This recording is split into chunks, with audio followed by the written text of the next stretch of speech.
नमस्कार साथियों, स्वागत है आपका हमारे YouTube चैनल पीके स्टडी में। तो आज का जो टॉप 10 एमसीक्यू सीरीज है वो हिंदी से है। तो इसमें हिंदी के मैं टॉप 10 एमसीक्यू सीरीज करवाऊंगा। तो आज का जो पहला क्वेश्चन है, जब कोई सरकारी पत्र, ज्ञापन या कार्यालय ज्ञापन एक साथ अनेक परिस्थितियों को भेजा जाए तो उसे क्या कहते हैं? जब कोई पत्र एक साथ किसी कार्यालय में भेजा जाता है तो उसे क्या कहेंगे हम? उसे हम परिपत्र कहेंगे। क्या कहेंगे? परिपत्र। इम्पोर्टेंट है, ठीक है। परिपत्र, जब कोई सरकारी ज्ञापन या कार्यालय ज्ञापन एक साथ अनेक परिस्थितियों को भेजा जाए तो उसे क्या कहेंगे? परिपत्र, ठीक है।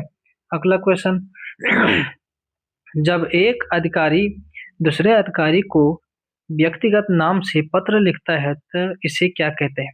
जब एक अधिकारी दूसरे अधिकारी को पत्र लिखता है तो उसे क्या कहते हैं? तो उसे कहते हैं अर्ध सरकारी पत्र। ऑप्शन नंबर डी, ठीक है। अर्ध सरकारी पत्र व्यक्तिगत रूप से एक दूसरे को भेजा जाता है, उसे क्या कहते हैं? अर्ध सरकारी पत्र, ठीक है। अगला क्वेश्चन, मच्छरों के प्रकोप के संबंध में शिकायत पत्र लिखना हो तो किसे लिखेंगे? अगर मच्छरों का प्रकोप होगा तो हम किसे पत्र लिखेंगे? माननीय स्वास्थ्य अधिकारी को, ठीक है। अगर मच्छरों के प्रकोप के संबंध में शिकायत पत्र लिखना हो तो हम किसे शिकायत लिखेंगे? माननीय स्वास्थ्य अधिकारी को। ऑप्शन नंबर बी, ठीक है। जो भी हमारी शिकायत होगी मच्छरों से संबंधित वो हमें माननीय स्वास्थ्य अधिकारी को लिखना है, ठीक है।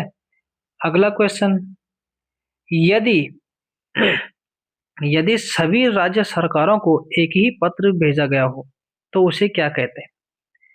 अभी मैंने पहले क्वेश्चन भी करवाया था, वो थोड़ा घुमा के था, ये भी घुमा के दे रखा है। यदि सभी राज्य सरकारों को एक ही पत्र भेजा गया हो तो उसे क्या कहेंगे? तो उसे हम परिपत्र कहेंगे, ठीक है। सभी राज्य सरकारों को एक ही पत्र भेजा गया हो तो उसे परिपत्र कहेंगे। ऑप्शन नंबर बी, ठीक है। चलते हैं अगला क्वेश्चन, अधिसूचना का प्रयोग किस क्षेत्र में नहीं किया जाता है? तो अधिसूचना का प्रयोग किस क्षेत्र में नहीं किया जाता है? तो अधिसूचना का प्रयोग कर्तव्य के क्षेत्र में नहीं किया जाता है। सूचना हम आदेश भी दे सकते हैं, नियम भी दे सकते हैं, अधिकार भी, हम सब अधिसूचना दे सकते हैं, लेकिन कर्तव्य क्षेत्र में नहीं किया जाता, ठीक है, अधिसूचना का प्रयोग। अब चलते हैं आगे, अगला क्वेश्चन। अगला क्वेश्चन है, पल्लवन के लिए डॉट डॉट ही अपनाई जाती है। तो इसमें शैली की बात पूछ रहा है, कौन सी शैली अपनाई जाती है, ठीक है। पल्लवन के लिए कौन सी शैली अपनाई जाती है? तो पल्लवन के लिए व्यास शैली अपनाई जाती है, ठीक है। ऑप्शन नंबर डी, पल्लवन के लिए कौन सी शैली अपनाई जाती है? तो व्यास शैली अपनाई जाती है, ठीक है। अगला क्वेश्चन, संक्षेपण के लिए जरूरी है कि वो है।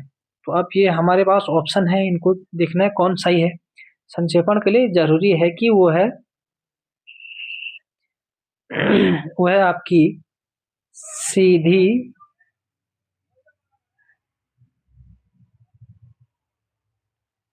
वो है आपकी सीधी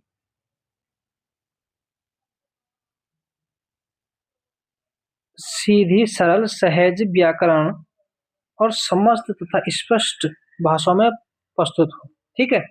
संक्षेपण के लिए क्या जरूरी है? सीधी सरल सहज व्याकरण समत तथा स्पष्ट भाषा में प्रस्तुत हो, ठीक है।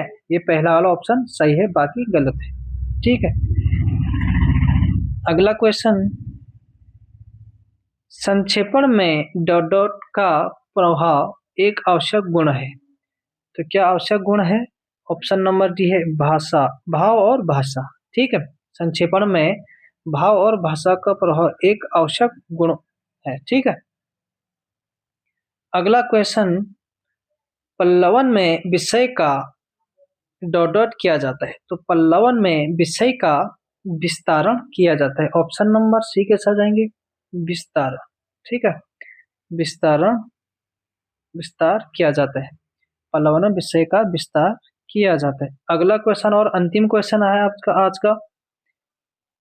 पल्लवन का अर्थ है, तो पल्लवन का अर्थ है विस्तारण होगा, इंपोर्टेंट है, ठीक है। विस्तारण, विस्तारण है पल्लवन का अर्थ, ठीक है। तो आज के लिए इतना ही रहने देते हैं, मिलते हैं नेक्स्ट वीडियो में। Thank you.